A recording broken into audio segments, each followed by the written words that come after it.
Hey guys, welcome to the channel. In this video, I'm going to walk you through 3 tips you can use in Photoshop to edit like a pro. So let's go ahead and jump on the computer and get started. Alright, so our first tip is going to be how to use the Liquify tool. Now we are in Photoshop and we're going to go up here to our filter tab and we're going to click on Liquify. Now the shortcut for this is Shift Control X, or if you are on a Mac, it'll be Shift Command X. These shortcuts and keystrokes are extremely helpful in speeding up your workflow, so I highly recommend kind of memorizing them to help you in speeding up your workflow. So we'll go ahead and click on that, and it brings us to this new window. And if we look over here on the left side, we do have a toolbar with some more tweaks that we can use as far as the Liquify tool goes. For this example, we are going to use Forward Warp tool. And if you hover over each one, you can see that it does give you a letter at the end of it in parentheses. And what that does is, it is the shortcut for that particular tool. See, like the Reconstruct tool is going to be R. So if I hit R, it's going to go to that one. Now the Warp one is W. So you can see it went back to our Forward Warp tool. This is the tool that we are going to use right now. And to give you kind of an example of the power behind this, I can actually use this tool to shape the face a little bit more if I wanted to, or even square off the shoulders, or remove some awkward wrinkles around clothes and things of that nature. So to kind of give you an example, I'm going to click, hold, and then just kind of drag the cursor over. You can kind of see how that looks there. Here's the before and after. It's a very minor adjustment, but it does make a big difference, especially when we go ahead and do a little bit more. So for example, I'm going to kind of just bring this in a little bit as well. There we go. And I'm going to also bring up the chin just a smidge, so we can kind of give him more of a defined jawline just like this, and then bring the chin in a little bit more. That's looking pretty good. And here you can see the before and after. Now, let's say we wanted to kind of match this shoulder to this shoulder, where this one has a little bit more of a point and it's got a weird bend over here, or fold of the clothing. We can go ahead and correct that using the Forward Warp tool as well. You can just, once again, click, hold, and drag inward, and we can kind of give that a different shape. Now, we don't want to make this completely straight because then it looks a little unnatural. So we'll just kind of create a little wave in there. And we could do the same for up here. We could just bring that down a little bit to kind of square off the shoulder and better match this one. Just like so. And if we wanted to bring this fold in, we could as well. There you go. And as you can tell, it's very hard for anybody to look at this and see that there's been something done to it. You can see here before and after.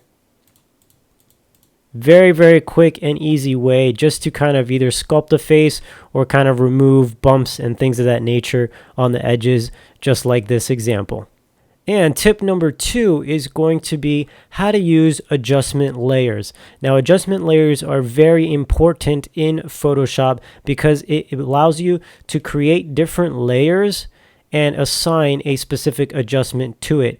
Now, the way that helps us is since we are adding a layer to our project here, we can then make adjustments to this particular layer or delete it at a later time, and it won't affect anything else. So for example, let's say I created an adjustment layer for our brightness and contrast, and it's the first option here where it has kind of like a sun icon.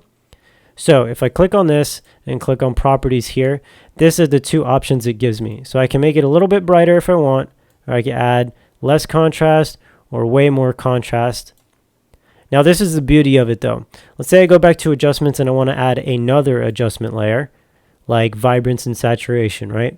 I can then reduce my vibrance and reduce my saturation. But now let's say that the image is way too bright and I don't like it anymore. I can now just click on my brightness and contrast adjustment layer and click delete. and nothing else changes except that layer is now deleted. So this is very, very helpful because you can stack a bunch of these on top of each other, and if you end up wanting to go back or delete or even make an adjustment to an adjustment layer that you might have added even 10 minutes ago, for example, you can go ahead and go back and make a minor adjustment to fit the other adjustment layers as well. Now for our third and final tip, we are going to use a tool called the patch tool, and that's going to be right over here on the left of the toolbar. And once again, the shortcut for this is going to be the key J. And what this allows you to do is essentially grab a part of the image and move it to another to be cloned and basically blended into what you selected. Now for an example, you can see over here in the top left of the frame, let's actually zoom in just a little bit more here. Go back, hit J.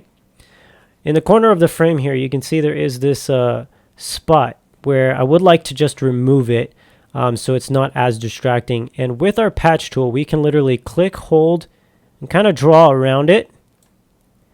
And then click on the inside, click and hold, and move it to another spot that's just like it. So for instance, right here. And you can see it does a perfect job of blending the cloning part that we took out of this corner and just blended it perfectly and made it like it was never there. This is very applicable to a lot of different things. For example, this crack right here, we can go ahead and do the same, click, hold, and just kind of draw around it, and click inside it, inside our selection, drag down, and boom, completely gone. This is also something you could do for something like this. This is a little bit harder because it is overlapping a line here. In this case, it is the shadow. But if we come really, really close to it, we might be able to get something, a result that looks pretty good. So from here, you can go ahead and let go. And you can see maybe you might need to do this a couple of times just to kind of get it right. But you can see this is a quick and easy way to remove objects in your photo. Well, that is going to wrap up this video. I hope you guys enjoyed it. If you did, please be sure to give us a thumbs up. And if you're not already subscribed, consider doing so. We have new content coming out every single week for you. And with that said, I will see you all in the next one. Peace.